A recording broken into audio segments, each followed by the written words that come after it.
di sana gitu.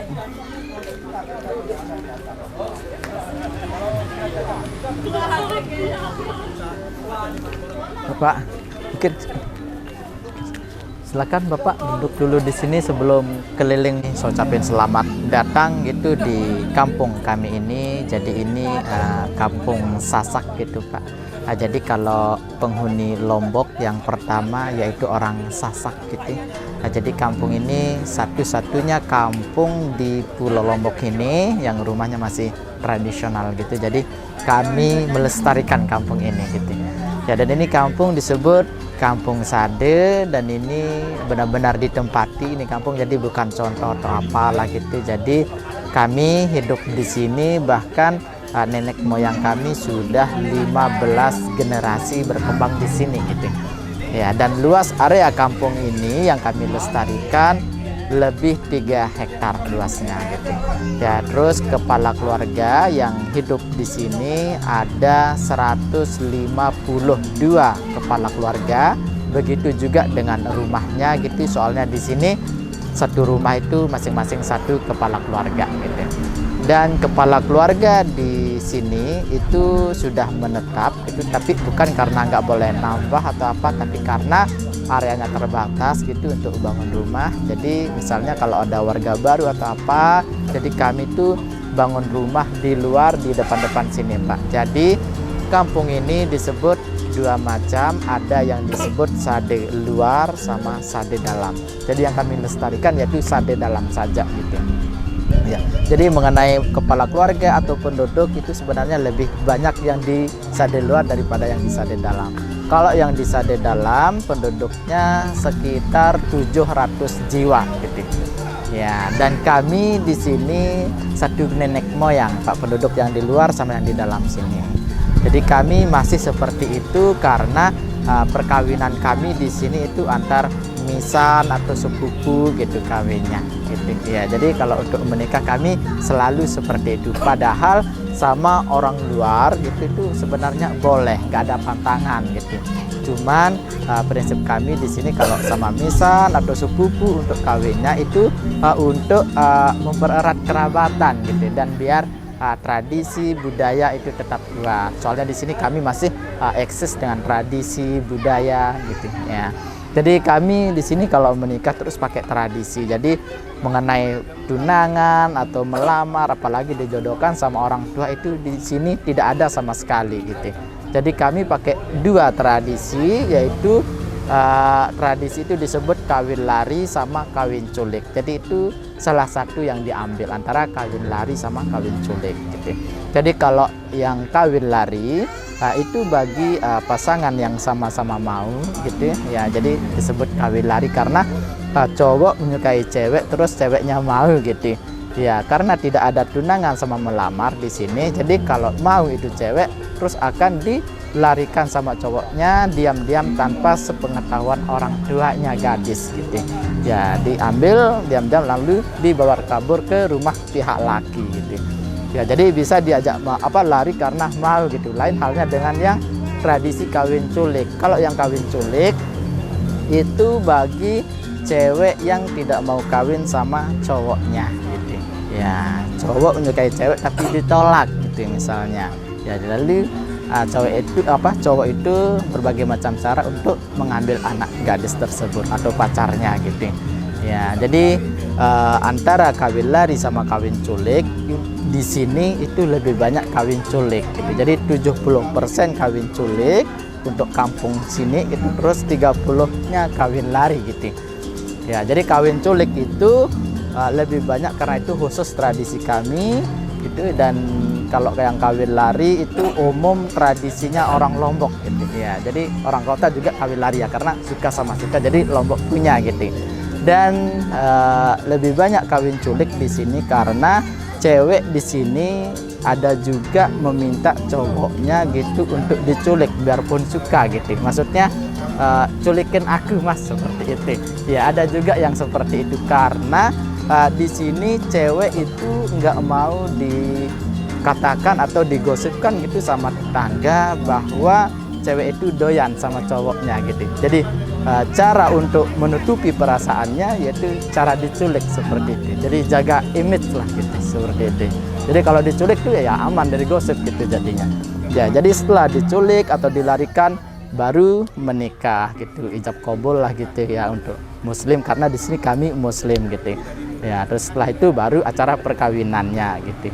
Ya, jadi kalau untuk agama di sini kami muslim, Bapak, tapi muslimnya di sini kami baru-baru mengenal gitu, Pak. Ya, jadi sebelumnya itu nenek moyang kami menganut kepercayaan yang disebut animisme gitu.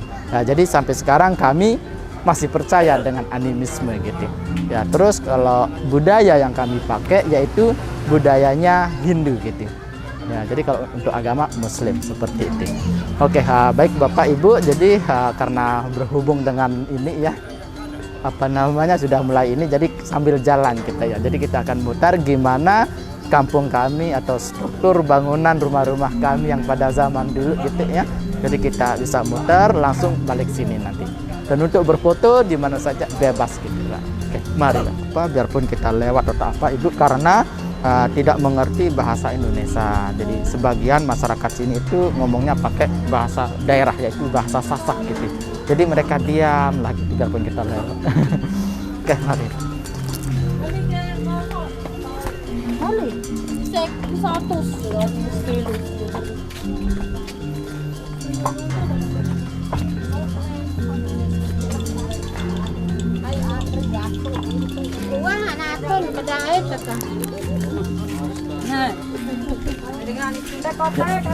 Nah, ini dulu ya.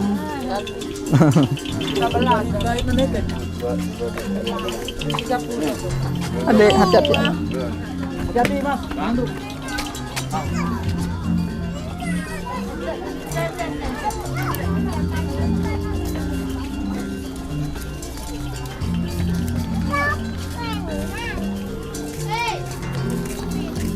Jadi kita ini muter langsung keliling gitu, dan kita nanti bisa masuk di rumah-rumah gitu untuk lihat gimana struktur bangunannya gitu. Dan juga karena di sini kalau apa namanya ngepel lantai itu dengan kotoran kerbau untuk ngepel lantai itu, biarpun dasar lantai itu dari tanah atau dari semen itu dibersihkan juga gitu. Nggih, Ibu, dengan kotoran kerbau yang masih fresh itu. Nanti keringnya di lantai gitu. Ya, dan setelah kering baru ditempati gitu. Ya, jadi karena itu pengaruh kepercayaan sama budaya, jadi kotoran kerbau itu di sini dianggap sakral gitu. Nggih. Ya, untuk ngepel biasa boleh juga kotoran sapi, tapi yang dianggap sakral ya itu kotoran kerbau. Karena bagi kami di sini ya, kerbau itu ya punya nilai lebih gitu daripada sapi gitu. Oh ya, ini alat untuk bikin benang Bu, pemintalan yang dari kapas. Jadi kalau kapas tuh buahnya seperti ini, tapi kalau dikeringkan terus akan buka seperti ini. Nah, buka sendiri kalau udah kering gitu. Setelah kering lalu dipilin, habis dipilin dipintal kayak gini. Terus jadinya benang kayak seperti ini. Nah, dikumpulkan di sini kalau udah panjang, terus diputar. Misalnya putus atau apa gitu, tinggal ditempel saja biasa. Nah, itu udah habis misalnya, nanti tinggal ditempel saja biasa. Iya, seperti itu. Nah, jadi tempel biasa kayak gini. Nambung langsung. Dari sini.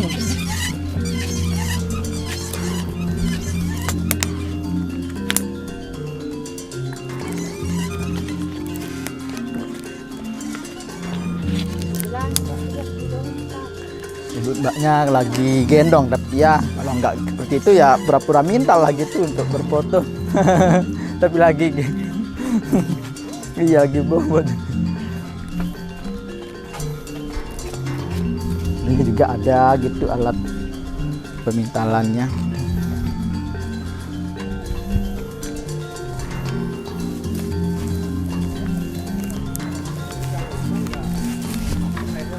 Jadi rumahnya ini atapnya bisa tahan 7 atau 8 tahun Pak. ganti. Bagi yang datar 6 tahun, terus kalau yang agak curam itu sampai 9 lah. Jadi kalau bocor itu dibongkar total terus diganti sama yang baru lah. Kerjanya ya kami gotong royong lah, alang-alang lah. Atau berfoto mungkin di sini bagus gitu, kayaknya deh.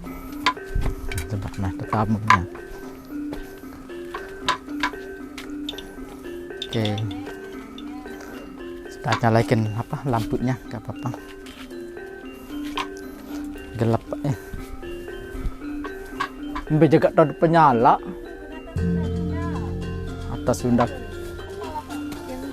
Iya, jadi kalau sering dibersihkan itu lebih halus, terus kuat gitu. Ya, ini tempat tidur semua. Mari Bapak ke dalam. Atau nggak enak mungkin karena lampunya di pintu ya. Atau di tempat kita masuk. Saya gratis sedih kemarin. Saya bau dengan bau dengan dia. Ada catatan dong. Liwat dulu dia kecelap pakat nek. Bes terekam doang selapu dong yang sebelum ni ya doang masih bakat.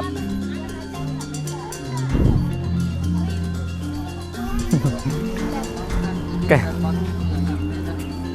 Jadi kita ini berfoto dulu Pak di sini sama ini apa namanya Pak, sama pohon kering ini. Jadi orang sini nyebutnya ini pohon. Kenapa Ibu?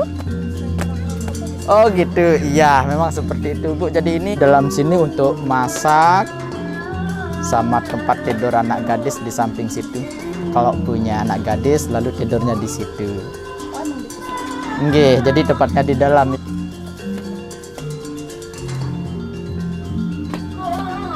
Masih punya bunga. Ini baru tumbuh bunganya. Ini sudah, ini jadi kapas. Nah, mau foto? Iya Pak, biasanya yang banyak tuh di pematangan sawah tuh banyak Pak. Terus ambilkan foto dari bawah Pak, dari sini.